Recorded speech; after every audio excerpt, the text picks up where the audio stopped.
siyasini Avropa İttifaqıdır. Just as we did with Azerbaijan, today you need it much less because you have become a rather, at least, a transition country that is a low to middle income. But in the past, we have given a lot of money to Azerbaijan when you needed that. Yani indi düzdür, Azərbaycan daha zəngin olubdu. Yani indi o vəsaitə ilə çox ehtiyac yoxdur. Ancaq keçmişdə biz Azərbaycana böyük vəsait yardımı göstərmişik. 6. The EU is the 6th diplomatic service in the world. So we have a diplomatic capacity that is amongst, the top 10.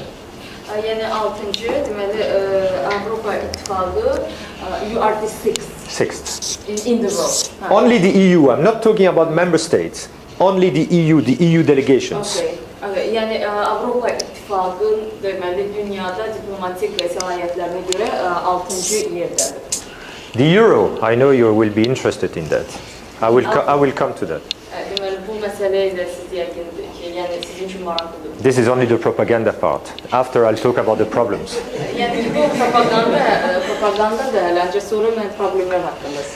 The euro is the second largest currency in the world. The second reserves of currency in the world.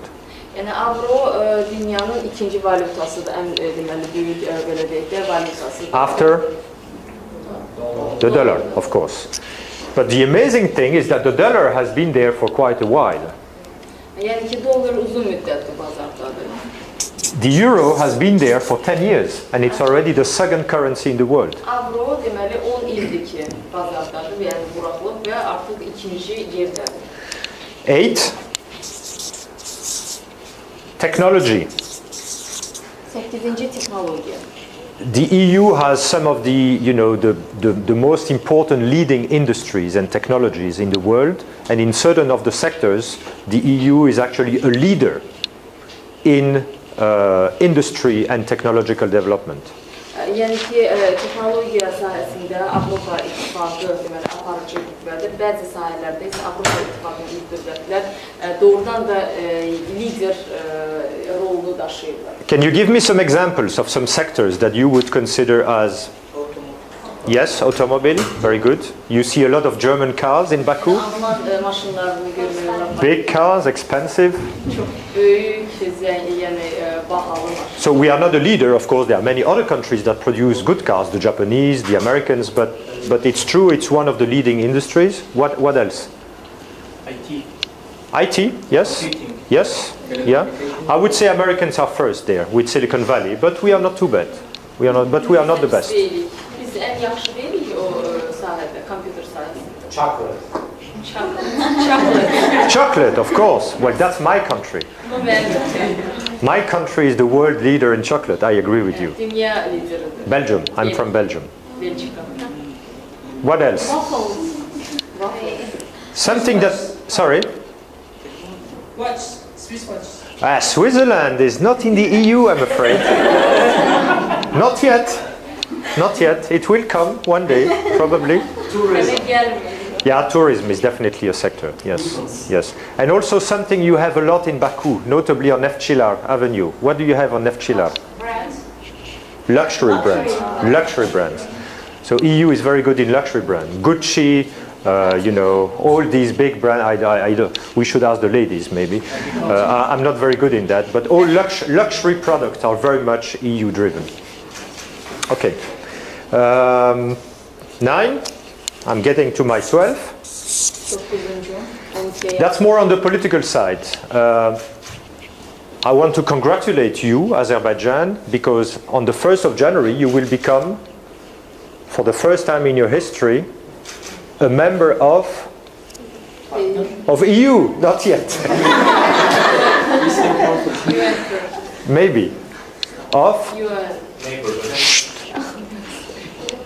UN Security Council. You've seen that on TV, the United Nations Security Council, where you really decide. It's one of the most powerful bodies in the world, and this is where you decide the important things about the world political affairs. Yəni ki, yanvarın birində mən sizin hamınızı təbrik edirəm. Azərbaycan BMT-nin Təhlükəsizlik Şurasının qeyri-daimi üzvü olaraq fəaliyyətə başlayacaqdır və o dünyada baş verən siyasi qərarların qəbul edilməsində iştirak edəcəkdir. In the UN Security Council, you will become what is called a non-permanent member. That means you will join that body for 2 years. Yəni ki, burada qeyri-daimi üzv olacaq Azərbaycan, o deməkdir ki, 2 illik müddət üçün seçilir və orada iştirak edəcək. But in the Security Council, you have 5 countries that are permanent members. They always stay there. Təhlükəsizlik Şurasında 5 ölkə var, onlar daimi. So now you work. China? France? Russia? UK? No? US. Okay? So that means that 2 European countries are permanent members of the Security Council.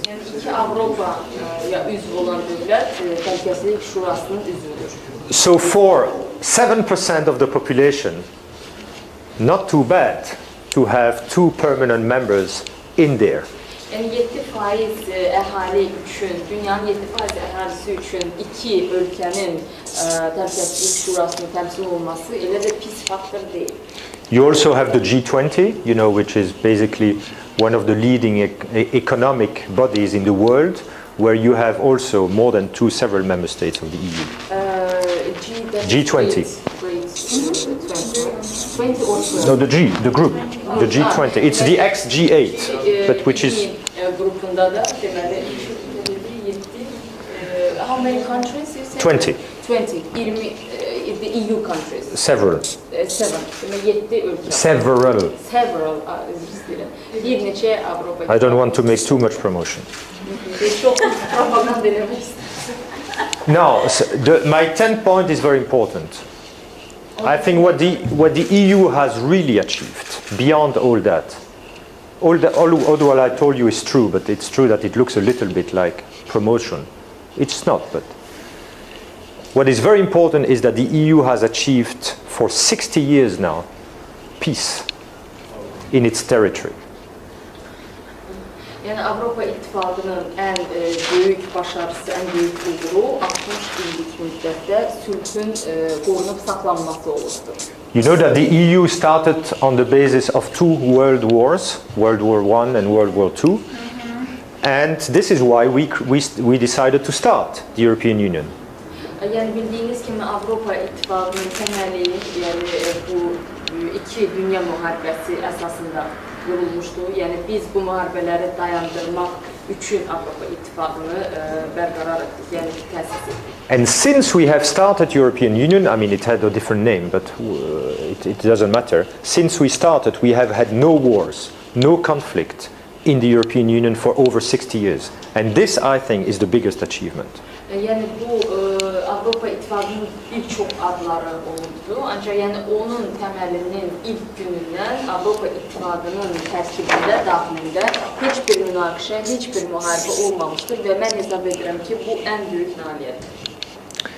The fact that we have peace and stability is also leading to my 11th point, which is that the EU still constitutes a magnet, a pole of attraction for other countries to join. Yəni bu 11-ci məqamın da Avropa İttifaqında sülhün, refahın bərqərar olması ilə əlaqədardır. Yəni Avropa İttifaqı digər ölkələri özünə cəlb edir. Digər ölkələr Avropa İttifaqına qoşulmaq istəyir. Now you work again. Which are the countries that would like to join the EU? Hansı ölkə? Turkey? Georgia, yes, politically, but they have not formally applied. But it's true. Montenegro. Yes? Ukraine, not yet, no. Georgia, yeah, has... Which one is there's one country that will join the EU, it is decided, in 2013, Croatia. So Croatia will be the 28th member state. But you also have Turkey. You have one country in the north. Russia, I'm not sure.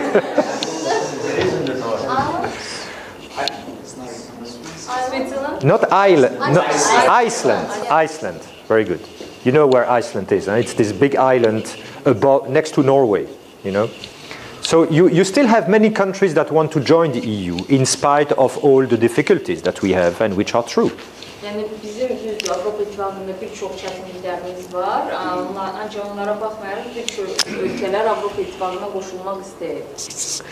And my last point is maybe also one of the most important one, and that's why I kept it for the end.